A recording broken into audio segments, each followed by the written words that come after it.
इससे पहले वाले लेक्चर में हम लोग क्रिस्टलाइन सॉलिड का दो टाइप जाने थे।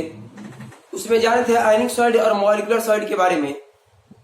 इस टॉपिक में हम लोग या इस लेक्चर में हम लोग मेटालिक सॉलिड और कोवेलेंट, उसी को नेटवर्क सॉलिड बोलते हैं, उसके बारे में जानेंगे।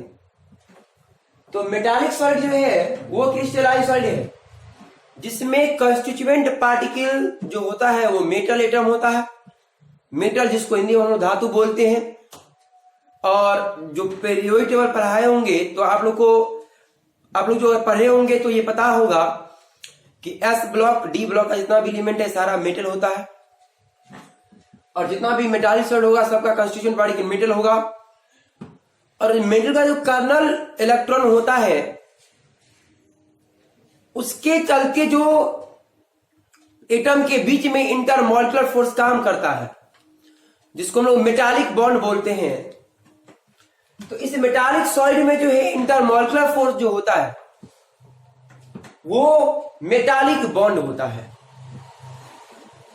और इसमें मेटालिक सॉलिड जितना भी मेटल है वो सारा का सारा मेटालिक सॉलिड होगा। जैसे एग्जांपल में यहां पर लिखे sodium, magnesium, calcium, iron, anything, कोई भी मेटल है। तो in this solid constituent particle are held together. Constituent particle जो होता है, कंस्टिट्यूएंट एटम जो होता है वो एक दूसरे से जुड़ा होता है by metallic bond, metallic bond के द्वारा। एग्जांपल में sodium, magnesium, calcium, iron, etc. अब प्रॉपर्टीज की बात करते तो जो मेटल का प्रॉपर्टी होता है नॉर्मली मेटालिक सॉलिड का भी वही प्रॉपर्टी होता है। जैसे हम लोग जानते हैं कि मेटालिक सॉलिड जो होता है, मेटल जो होता है वो हार्ड होता है, तो मेटालिक सॉलिड भी हार्ड होता है।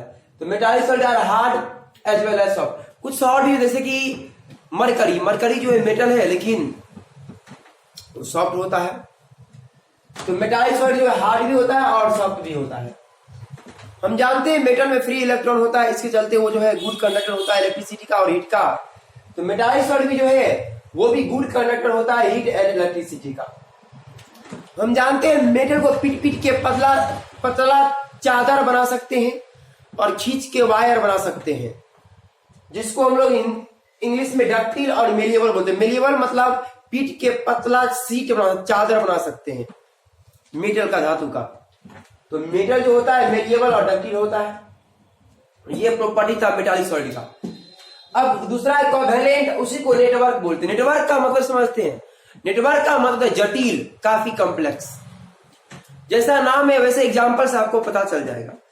तो नेटवर्क और कोवेलेंट सॉलिड में जो कंस्टिट्यूएंट पार्टिकल होता है वो नॉन मेटल होता है। नॉन मेटल मतलब अधातु होता है।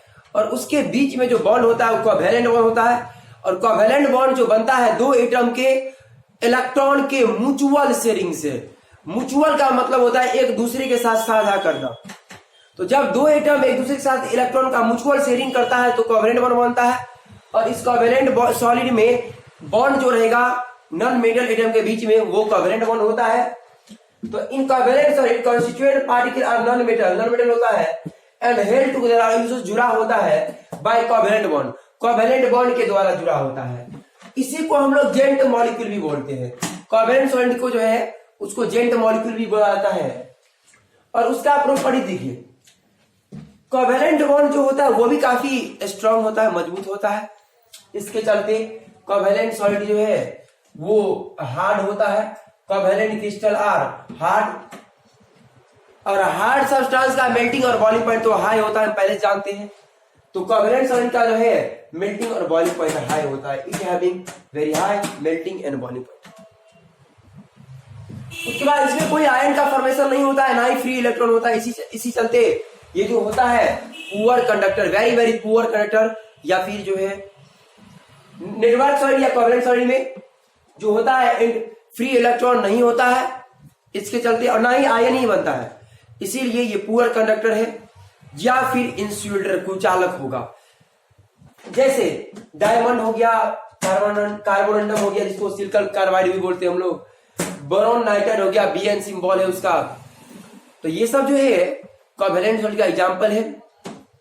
सबसे इंपॉर्टेंट एग्जांपल कोवेलेंट सॉलिड में जो है नेटवर्क सॉलिड में वो डायमंड है और ग्रेफाइट। डायमंड में क्या होता है कि कार्बन, वो तो हम 9th में जानते हैं कार्बन का अपरूप है। तो डायमंड में जो कार्बन होता है वो 4 कोवेलेंट बॉन्ड से जुड़ा होता है, एक कार्बन दूसरे कार्बन से। वहां पे नंबर ऑफ सिग्मा बॉन्ड 4 होता है, इसीलिए डायमंड में कार्बन का हाइब्रिडेशन sp3 होता है। Hybridisation of carbon in diamond is sp3। लेकिन ग्रेफाइट में जो होता है 3 कार्बन सिग्मा बॉन्ड से जुड़ा रहता है, एक इलेक्ट्रॉन फ्री रहता है वहां पे, इसीलिए कार्बन का जो हाइब्रिडेशन है sp2 होता है। तो hybridisation of carbon in graphite is sp2। तो याद रखना है, बोर्ड में पूछता है, कंपटीशन में पूछा कि डायमंड में हाइब्रिडेशन कार्बन का sp3 होगा और ग्रेफाइट में sp2 होगा। उसके बाद ये लिखा हुआ it is a very poor conductor of heat and electricity और इंसुलेटर या फिर इंसुलेटर। अगर कंडक्टर है तो बहुत पुअर है, बहुत गरीब है, मतलब वो उसका कंडक्टिविटी बहुत कम होता है ग्रेफाइट, मतलब इसका कोवेलेंट और नेटवर्क सॉलिड का, या फिर आप उसको इंसुलेटर भी बोल सकते हैं। जैसे डायमंड जो है इंसुलेटर है, ग्रेफाइट जो है उसमें फ्री इलेक्ट्रॉन रहता है, इसीलिए वो कंडक्टर है, बट जो है बाकी का जितना भी कंपाउंड है कोवेलेंट का नेटवर्क सॉलिड का, वो सारा का सारा इंसुलेटर है। तो ये जो अभी तक हम लोग जाने हैं वो था क्रिस्टलाइन सॉलिड का टाइप था। इसके बाद हम लोग जो है इस टॉपिक नया टॉपिक स्टार्ट होगा, यूनिट सेल सब जो क्रिस्टल सब के बारे में जानेंगे, लिटिस के बारे में जानेंगे, तो इसके बारे में जानेंगे।